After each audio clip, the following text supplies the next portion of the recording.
Sa ngalan ng Ama at ng Anak at ng Espiritu Santo. Amen. Ang pagpapala ng ating Panginoong Hesukristo, ang pag-ibig ng Diyos Ama, at ang pakikipagkaisa ng Espiritu Santo naway sumainyong lahat. At sumunyo rin. Upang maging marapat tayong gumanap sa banal na pagdiriwang na ito, tayo'y may kapakumbabaan na umamin sa ating mga kasalanan. Tayo pong lahat, inaamin ko sa makapangyarihan Diyos at sa inyo mga kapatid, na lubha kong nagkasala sa isip, sa salita at sa gawa, at sa aking pagkukulang. Kaya isinasamo ko sa mahal na Birheng Maria, sa lahat ng mga anghel at mga banal, at sa inyo mga kapatid, na ako'y panalangin sa Panginoong ating Diyos. Kaawaan tayo ng makapangyarihan Diyos, patawarin tayo sa ating mga kasalanan, at patnubayan tayo sa buhay na walang hanggan. Amen. Panginoon, kaawaan mo kami. Panginoon, kaawaan mo kami. Kristo, kaawaan mo kami. O kaawaan mo kami. Panginoon, kaawaan mo kami. Panginoon, kaawaan mo kami. Manalangin tayo. Ama naming makapangyarihan, ang banal na katawang sambayanan mo ay iyong binibigyang kagandahan sa pagpapahayag ng pananampalataya ng mga martir mong mahal. Ang ipinagdiriwang ngayong pagkatampok sa pagpapakasakit ni San Ignacyong ang kadakila ay dito nakamit, ay magpalakas nawa ng aming loob sa bawat saglit sa pamamagitan ni Hesukristo kasama ng Espiritu Santo magpasawalang hanggan. Amen. Pagbasa mula sa sulat ni Apostol San Pablo sa mga taga-Roma. Mga kapatid, hindi ko ikinaghihiya ang mabuting balita tungkol kay Kristo, sapagkat ito ang kapangyarihan ng Diyos sa kaliligtas ng bawat nananampalataya. Unay sa mga Hudyo at gayon din sa mga Griego. Inihahayag nito na ang pagpapawalang sala ng Diyos sa mga tao ay nagsisimula sa pananampalataya at nagiging ganap sa pamamagitan ng pananampalataya. Ayon sa nasusulat, ang pinawalang sala sa pamamagitan ng pananampalataya ay mabubuhay. Nahahayag mula sa langit ang poot ng Diyos laban sa lahat ng kalapastanganan at kasamaan ng mga taong sumisiil sa katotohanan sa pamamagitan ng kanilang kasamaan. Ang maaaring malaman tungkol sa Diyos ay maliwanag. Yamang inihayag ito sa kanila ng Diyos. Mula panilikhain niya ang sanlibutan, ang kalikasang di nakikita, ang kanyang walang hanggang kapangyarihan at pagkadiyos ay maliwanag na inihahayag ng mga bagay na ginawa niya. Kaya't wala na silang maidadahilan. Kahit nakilala na nila ang Diyos, siya'y di nila pinarangalan bilang Diyos, ni pinasalamatan man. Sa halip, naghaka-haka sila ng mga bagay na walang kabuluhan at nadimlan ang kanilang mga hangal na pag-iisip. Sila'y nagmamarunong, ngunit lumitaw na hangal nang tanikdan nila ang kadakilaan ng Diyos na walang kamatayan at sambahin ang mga larawan ng taong may kamatayan, ng mga ibon, ng mga hayop na may apat na paa, at ng mga nilalang na nagsisigapang. Kaya hinayaan na sila ng Diyos sa kanilang maruruming pita, hanggang sa magumon sila sa paggawa ng kahalayan sa isa't isa. Tinalikdan nila ang katotohanan tungkol sa Diyos at pinalitan ng kasinungalingan. Sinamba nila at pinaglingkuran ang nilalang sa halip na ang lumalang na siyang dapat papurihan magpakailanman. Amen. Ang salita ng Diyos. Salamat sa Diyos. Ang langit ay nagdiriwang sa Panginoong marangal. Ang langit ay nagdiriwang sa Panginoong marangal. Ang langit ay naghahayag na ang Diyos ay dakila, malinaw na nagsasaad kung ano ang kanyang gawa. Bawat araw, bawat gabi, ang ulat ay walang patlang. Patuloy na nag-uulat sa sunod na gabit araw. Ang langit ay nagdiriwang sa Panginoong marangal. Walang tinig o salitang ginagamit kung sa bagay, at wala ring naririnig na kahit na anong ingay. Gayunpaman, sa daigdig ay laganap yaong tinig, ang balita'y umaabot sa duluhan ng daigdig. Ang langit ay nagdiriwang sa Panginoong marangal.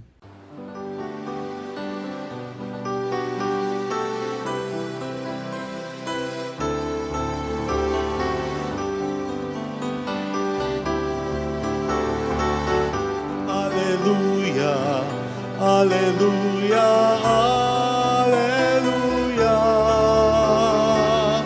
hallelujah, hallelujah,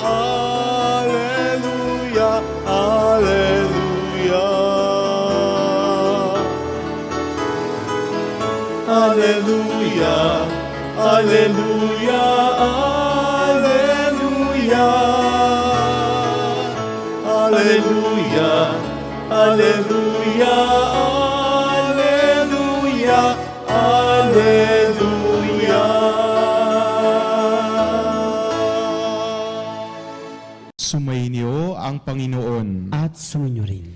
Ang mabuting balita ng Panginoon ayon kay San Lucas. Papuri sa iyo, Panginoon. Noong panahong iyon, pagkatapos magsalita ni Jesus, siya'y inanyayahan ng isang pariseyo upang kumain. Kaya't pumunta siya sa bahay nito. Pagdulog sa hapag, nagtaka ang pariseyo nang makita niyang kumain si Jesus nang hindi muna naghugas ng kamay. Sinabi sa kanya ng Panginoon, "Kayong mga pariseyo, hinuhugasan ninyo ang labas ng tasa at ng pinggan, ngunit ang loob ninyo'y punong-puno ng kasakiman at kasamaan. Mga hangal, hindi ba't ang may likha ng labas, ang siya ring may likha ng loob? Ngunit ipamahagi muna ninyo sa mga dukha ang mga laman ng mga sisidlan, at magiging malinis ang lahat ng bagay para sa inyo." Ang mabuting balita ng Panginoon. Pinupuri ka namin, Panginoong Hesukristo. Ang paghuhugas po ng mga kamay bago kumain ay isang ritual para sa mga Hudyo. Hindi lang po ito para maging malinis ang kamay. Ito po'y tanda na sila'y sumusunod sa kanilang kaugalian. Kaya gayon na lamang po ang naging pananalita ng Panginoon nang nabasa niya ang isipan ng pariseyo na tila baga nagtataka bakit hindi niya sinusunod ang kanilang kaugalian ng paghuhugas ng kamay. Napakapayak lamang po ng kahuli-hulihang bili ng Panginoon. Sabi niya, "Ipamahagi muna ninyo sa mga dukha ang mga laman ng mga sisidlan at magiging malinis ang lahat ng bagay para sa inyo." Ang iniisip ng pariseyo, para maging malinis ang isang tao sa mata ng kanilang relihiyon, kailangan hugasan ang mga kamay. Ngunit sa pananaw ng Panginoon, ang tunay na may malinis na puso ay yung marunong magbahagi sa kanyang kapwa. Sa makatuwid, ang tunay na nakakapagpalinis sa atin, lalo na sa ating kalooban, ay ang pag-ibig sa Diyos, lalo na ang pag-ibig sa kapwa. Sa tuwing gumagawa tayo ng kabutihan sa ating kapwa, tanda ng pag-ibig, ito po ang tunay na tanda ng kalinisan para sa atin. Kaya po kapag tinanong tayo, ano ba ang tunay na tanda ng isang malinis na pamumuhay, ng isang taong nagsusumikap na maging malinis? Ito po ay ang pagsasabuhay ng pag-ibig. Talam po ninyo, ito po ang sinikap din sa buhay ng santong ipinagdiriwang natin ngayon sa simbahan, si San Ignacio ng Antioquia. Siya po ay naging isang tanyag na obispo na Antioquia. Sa taya po, siya ang naging pangatlong obispo ng lugar na ito. Ang unay si San Pedro at siya po ang pangatlong naging obispo. At sa kanya pong buhay, mayroon po siyang naging dalawang sikat na tawag sa kanyang sarili na naaalala pa rin hanggang sa ngayon na nakita itong nakalagay sa kanyang mga sinulat. Ano-ano po iyon? Una po, tinawag niya po ang kanyang sarili bilang Theoporo o Theoporus. Ang ibig sabihin po nito ay tagapagdala ng Diyos. Isa po ito sa maaaring maging paraan para maipakita po natin ang ating pag-ibig sa kapwa. Sikapin po natin na tayo ay maging tagapagdala ng presensya ng Diyos sa ating kapwa. Sa unang tingin, pag tinignan natin, para bang ang taas-taas ng tingin ni San Ignacio sa kanyang sarili. Para siya mismo ang magsabi na siya'y nagdadala ng presensya ng Diyos. Ngunit mga kapatid, sa totoo lang, yan po ay gampanin nating mga Kristiyano. At yan po ay tanda na malasakit natin sa isa't isa. Kapag sinikap natin at tayo'y mayroong kamalayan na sa pakikisalamuha natin sa ating kapwa, dapat ay tangan-tangan at daladala natin ang presensya ng Diyos. Ibig sabihin, sa pakikisalamuha natin, dapat ibinabahagi natin ang presensya ni Kristo sa ating kapwa. At sa takbo po ng mundo ngayon, hindi naman po ito kailangan literal na ibahagi natin sa kanila ang mabuting balita. Sa ating pagkakawang gawa sa maliliit na bagay, sa ating pagiging tapat sa ating mga gampanin bilang mga Kristiyano, na ipapakita natin ang presensya ni Kristo sa ating kapwa. Sa mga simpleng pananalangin lang po, kapag tayo'y lumalakad kasama ang ating mga kaibigan, sa pagkakaroon ng panalangin, sa mga pagbiyahe, lalo na kung malayo ang pupuntahan. Kapag ika'y nanguna sa pananalangin, ito ay tanda na ikaw ay nagiging presensya ng Diyos sa kanila. Kaya't kapag bago kumain, kapag kayo'y nagsasama-sama, gaano man kapayak ang inyong kakainin, kapag ika'y nanguna sa pananalangin, ikaw ay nagdudulot ng presensya ng Diyos sa kanilang gitna. Sana'y katulad ni San Ignacio ng Antioquia, tayo rin ay kumbinsido sa ating sarili na tayo'y mga tagapagdala ng presensya ng Diyos. Sa ganyang paraan, may papakita po natin ang ating pagmamahal sa ating kapwa at tayo'y makakapagsumikap na maging malinis din ang ating puso. Kalawa pong naging tawag niya sa kanyang sarili, bukod po sa tawag na tagapagdala ng Diyos o Theoporo, inilarawan niya rin po ang kanyang sarili bilang trigo ni Kristo. Ito po ay may malalim na kaugnayan sa kanyang pagmamahal sa Eucharistia at lalo na sa kanyang paghanga sa ginawa ng Panginoon na pag-aalay ng kanyang sarili. Di ba't sinabi sa Ebanghelyo ni San Juan na unless a grain of wheat falls onto the ground and it dies, it does not bear much fruit.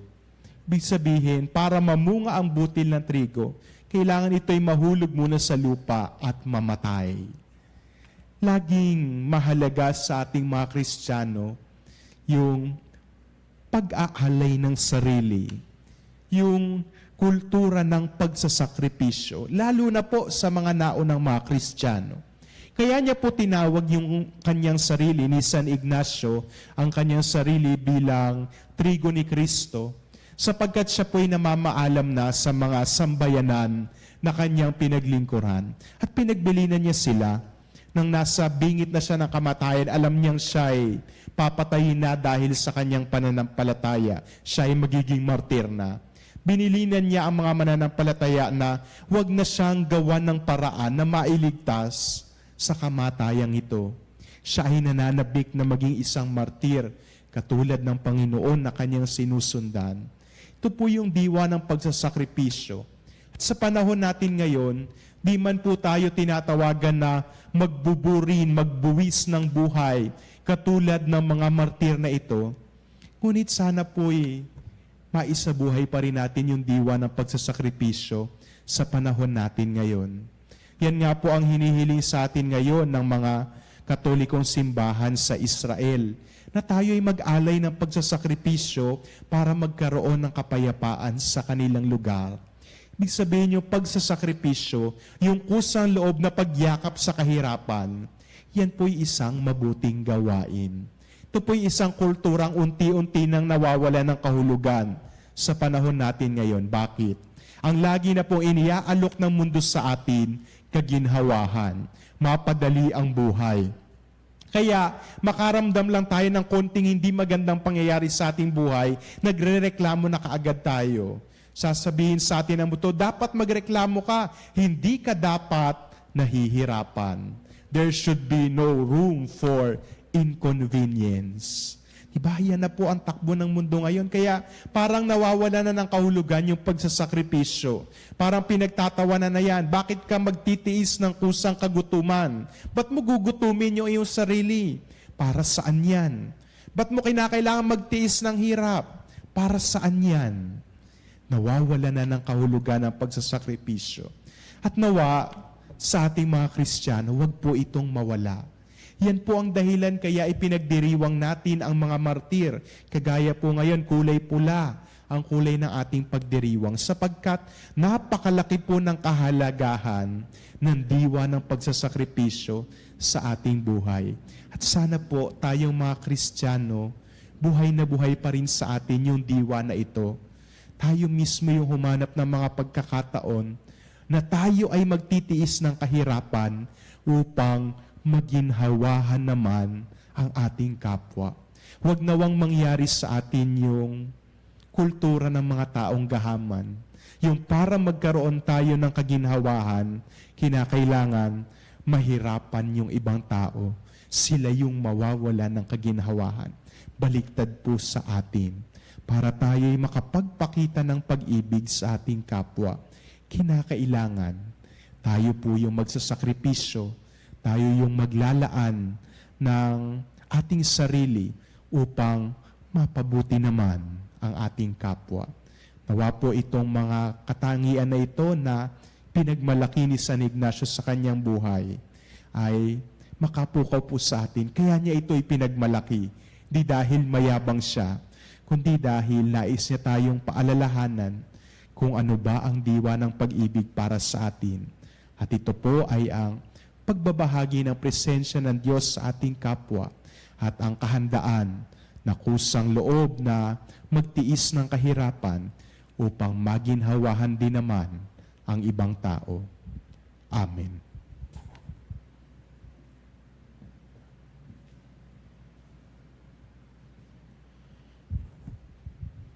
Mulat sa ating pagiging hindi karapat-dapat, itinataas natin ang ating mga isip at puso sa Diyos Ama at inilalahad natin sa Kanya ang ating mga pangangailangan. Sa bawat panalangin ang atin pong itutugon, Panginoon, ibigay mo sa amin ang iyong Espiritu. Panginoon, ibigay mo sa amin ang iyong Espiritu. Ang simbahan, lalo na ang kanyang mga pinuno, naway isa puso ang gawain ng pagbabago at pagbabalik loob. Manalangin tayo sa Panginoon. Panginoon, ibigay mo sa amin ang iyong Espiritu. Ang mga opisyal ng gobyerno, naway magpakita ng tunay na malasakit para sa katarungan, dangal at pagkakaisa. Manalangin tayo sa Panginoon. Panginoon, ibigay mo sa amin ang iyong Espiritu. Ang mga nagtatrabaho sa media, naway akayin ang mga tao sa katotohanan at isulong ang pinahalagahan ng Ebanghelyo. Manalangin tayo sa Panginoon. Panginoon, ibigay mo sa amin ang iyong Espiritu. Ang mga may sakit, naway makatagpo ng pag-asa, kagalingan, lakas at kasiyahan. Manalangin tayo sa Panginoon. Panginoon, ibigay mo sa amin ang iyong Espiritu. Ang mga tapat na yumao, naway bigyang gantimpala ng Panginoon sa kanilang tapat na paglilingkod ng walang hanggang kaligayahan. Manalangin tayo sa Panginoon. Panginoon, ibigay mo sa amin ang iyong Espiritu. Sandaling katahimikan, idulog po natin sa Panginoon ang ating mga pansariling kahilingan. Sa natatanging paraan, Panalangin po natin na magkaroon ng kapayapaan ngayong nagkakaroon ng digmaan sa pagitan ng Israel at ng Gaza. Ama namin Diyos, tulungan mo kaming ibigin at paglingkuran ka sa Espiritu at katotohanan sa pamamagitan ni Kristo ang aming daan. Hinihiling namin ito sa kanyang pamamagitan ngayon at magpa sa walang hanggan. Amen.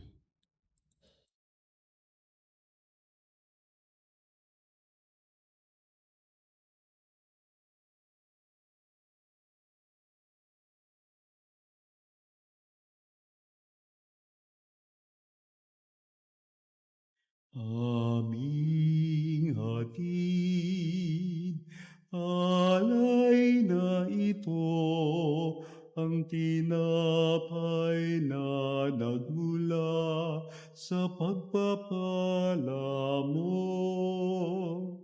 At tanggapin ang alak na ito, inuming inihain sa'yo. Mahal naming Diyos, inyong tanggapin ang munting alay mula sa amin. Buong puso namin hihintayin pagpapala na aming hiling.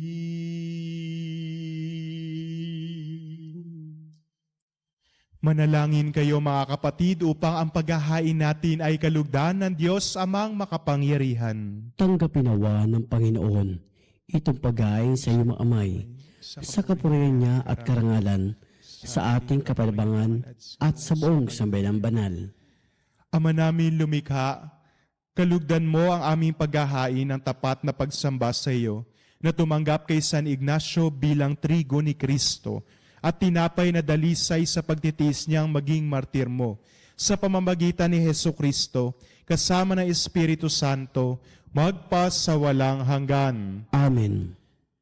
Sumainyo ang Panginoon. At sumainyo rin. Itaas sa Diyos ang inyong puso at diwa. Itinaas na namin sa Panginoon. Pasalamatan natin ang Panginoong ating Diyos. Marapat na siya ay pasalamatan. Ama naming makapangyarihan, tunay nga marapat na ikaw ay aming pasalamatan, ngayong aming kagalakan na si San Ignacio ay parangalan. Siya'y kapanalig naming may paninindigan na ikaw ay pahayag kahit siya'y mamatay, sapagkat minarapat mong kanyang matularan ang iyong anak na naghain ng sariling buhay. Tulad ng naganap sa iyong anak, ang dugo ng mga martir ay dumanak, hindi dahil sa katatagang likas, kundi dahil sa iyong bigay na lakas. Kaya kaisa ng mga anghel na nagsisiawit ng papuri sa iyo, nang walang humpay sa kalangitan, kami nagbubunyi sa iyong kadakilaan.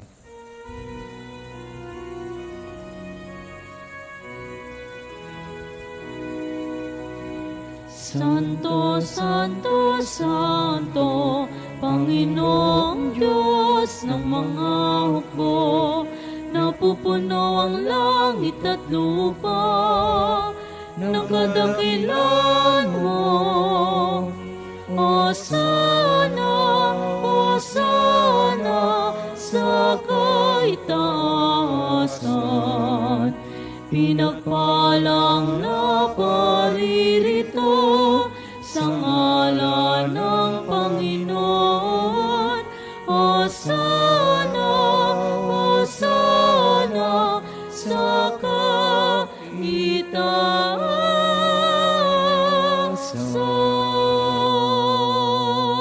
Ama naming banal, ikaw ang bukal ng tanang kabanalan, kaya't sa pamamagitan ng iyong Espiritu, gawin mong banal ang mga kaloob na ito, upang para sa amin maging katawan at dugo ng aming Panginoong Hesukristo. Bago niya pinagtiisang kusang loob na maging handog, hinawakan niya ang tinapay. Pinasalamatan kaniya, pinagati-hati niya iyon, iniyabot sa kanyang mga alagad at sinabi, tanggapin ninyong lahat ito at kanin. Ito ang aking katawan na ihahandog para sa inyo.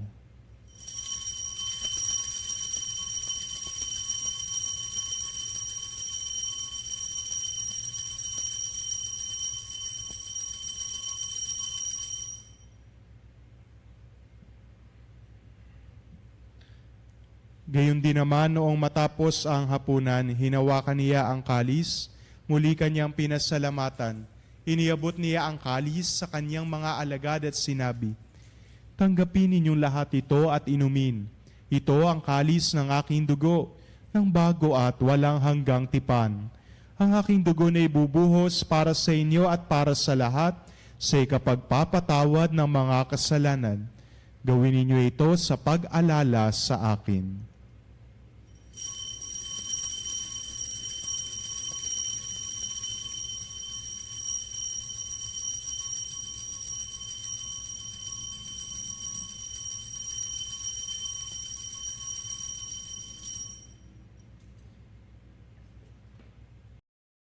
Ang misteryo ng pananampalataya.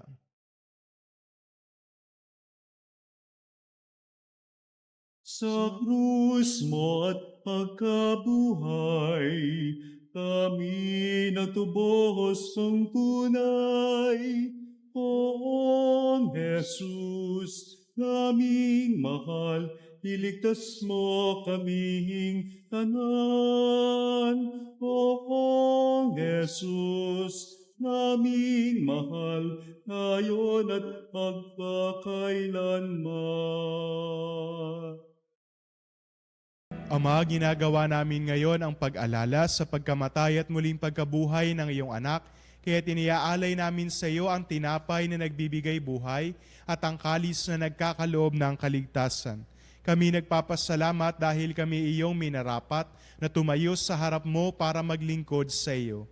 Sinasamo namin kami magsasalo-salo sa katawan at dugo ni Kristo ay mabuklod sa pagkakaisa sa pamamagitan ng Espiritu Santo. Ama, lingapin mo ang iyong simbahang laganap sa buong daigdig. Puspusin mo kami sa pag-ibig kay sa aming Papa at ni Dennis naming Obispo at ng Tanang Kaparian. Alalahanin mo rin ang mga kapatid naming nahimlay na may pag-asang sila'y muling mabubuhay, gayon din ang lahat ng mga pumanaw. Kaawaan mo sila at patuloyin sa iyong kaliwanagan. Kaawaan mo at pagindapatin kaming lahat na makasalo sa iyong buhay na walang wakas. Kaysa ng mahal na Birheng Maria na Ina ng Diyos, ng kanyang kabiyak ng pusong si San Jose, kaysa ng mga apostol at ng lahat ng mga banal na namuhay dito sa daigdig ng kalugod-lugod sa iyo, maipagdiwang nawa namin ang pagpupuri sa ikararangal mo sa pamamagitan ng iyong anak na aming Panginoong Hesu Kristo.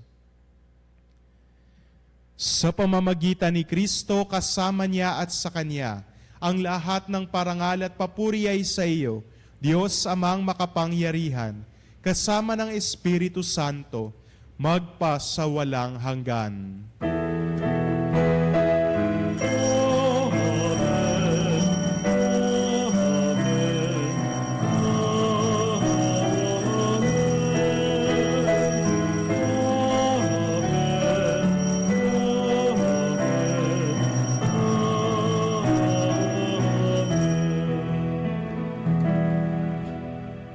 Sa tagubili ng mga nakagagaling na utos at turo ni Jesus na Panginoon natin at Diyos, ipahayag natin ng lakas loob.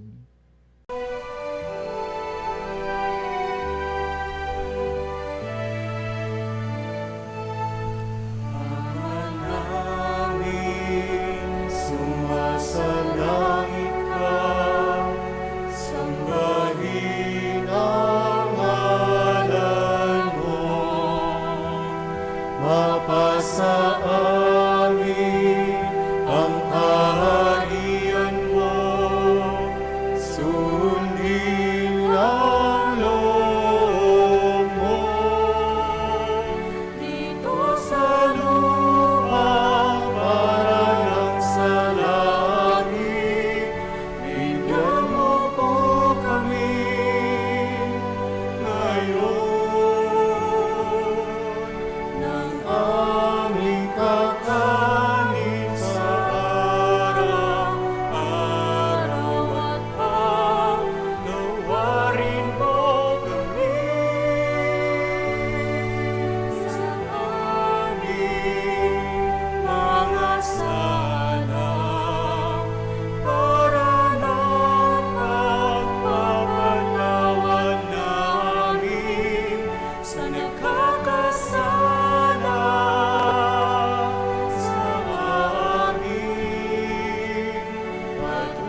Hinihiling namin kami adya sa lahat ng masama, pagkalooban ng kapayapaan araw-araw, iligtas sa kasalanan at ilayo sa lahat ng kapahamakan, samantalang aming pinananabikan ang dakilang araw ng pagpapahayag ng tagapagligtas naming si Hesu Kristo. Sapagkat iyo ang kaharian at kapangyarihan at ang kapurihan magpakailanman.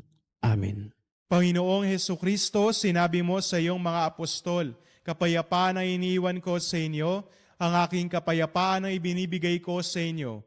Tunghayan mo ang aming pananampalataya at huwag ang aming pagkakasala.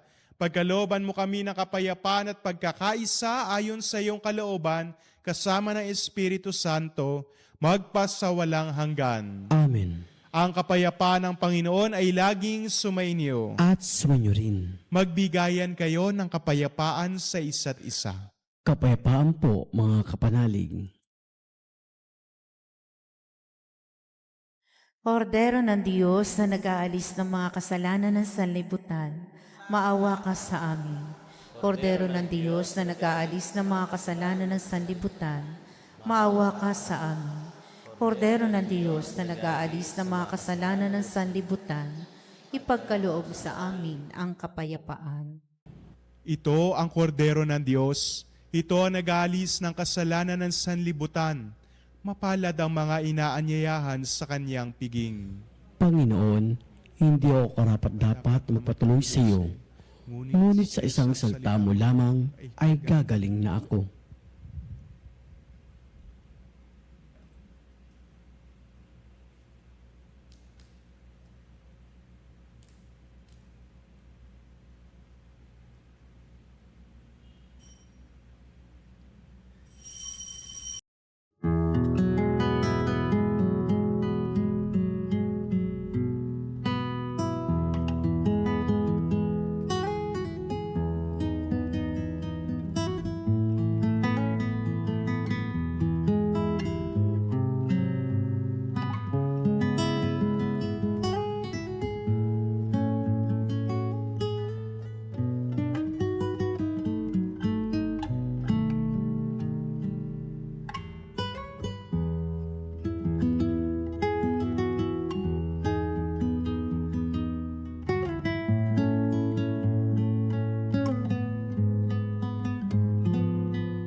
Manalangin tayo. Ama naming mapagmahal, kami nakinabang sa tinapay mong bigay. Ngayong kapanganakan ni San Ignacio sa kalangitan, ay magkamit nawa ng iyong lakas para maging Kristiyano sa turing at gawain. Sa pamamagitan ni Hesu Kristo kasama ng Espiritu Santo, magpas sa walang hanggan. Amen. Sumainyo ang Panginoon. At sumainyo rin. Pagpalain kayo ng makapangyarihan Diyos, Ama at Anak at Espiritu Santo. Amen. Humayo kayo sa kapayapaan at maging tunay na mga Kristiyano. Salamat sa Diyos.